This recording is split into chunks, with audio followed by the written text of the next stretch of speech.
What it do, what it do, what it do, good people, coming to you live from Tez TV 410. I'm your host, Tez Dean. Before we get started, I need you to like, share, subscribe to the channel. Again, like, share, subscribe to the channel. Hey people, I ain't gonna hold you long, and I'm not gonna give you all the information.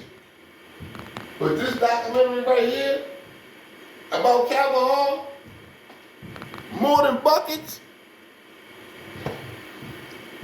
Coach Toots, you a real one. You a real one. You definitely a real one. Come on, watch it with me, people. The corner store to get newspaper, read about it. Number 2, Dunbar, 23-2 on the year, and a perennial Baltimore power. They're usually the team to beat, but this time it's a toss-up as they try to stop top-ranked Calvert Hall. We've got to stop them at their transition game. Calvert Hall has been very successful in the past of controlling the boards and getting that ball out and running. And we've got to kind of neutralize that and hopefully have someone back there to try to stop their break. Is this the game of the season, Saturday night? Well, we're treating it like a normal game. Every game is the game of the season. We were going to play our game, which meant we're going to take Dunbar out of their game. So basically, we're going to play man-to-man, baseline to baseline. We're going to push the ball, play transition on offense.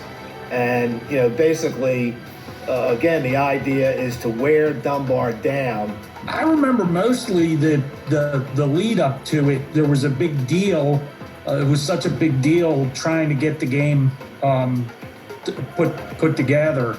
And then when it did get put together, I mean, it was that was quite the crowd. The Dunbar game was there was a lot of hype, and the whole city wanted this thing to happen. So we put the game together. It was at the Townsend Center, sellout crowd. The game sold out almost immediately. The crowd was 5,500 with an estimated 2,000 turned away at the door.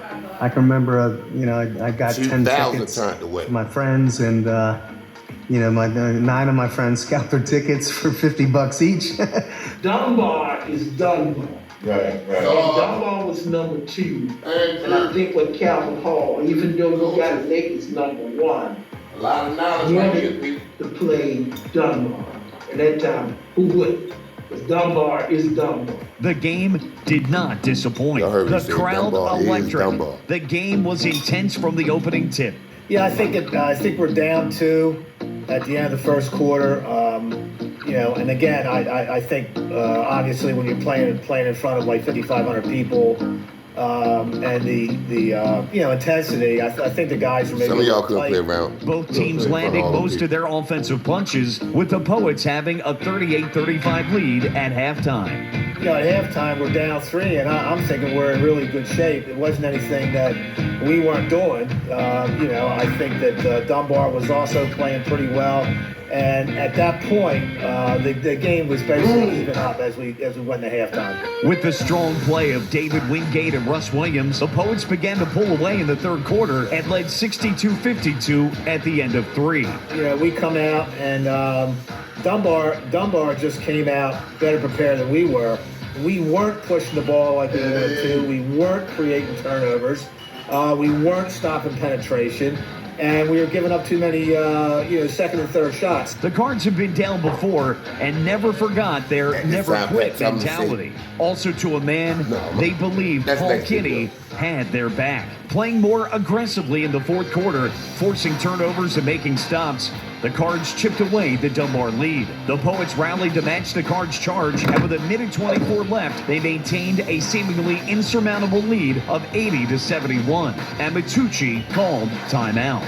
Those words proved to be See, good people, that's enough. That's enough. That's all I'm gonna give y'all for right now. That's all I'm gonna give y'all for right now. Y'all stay tuned, stay locked in the Tez TV, and I holler.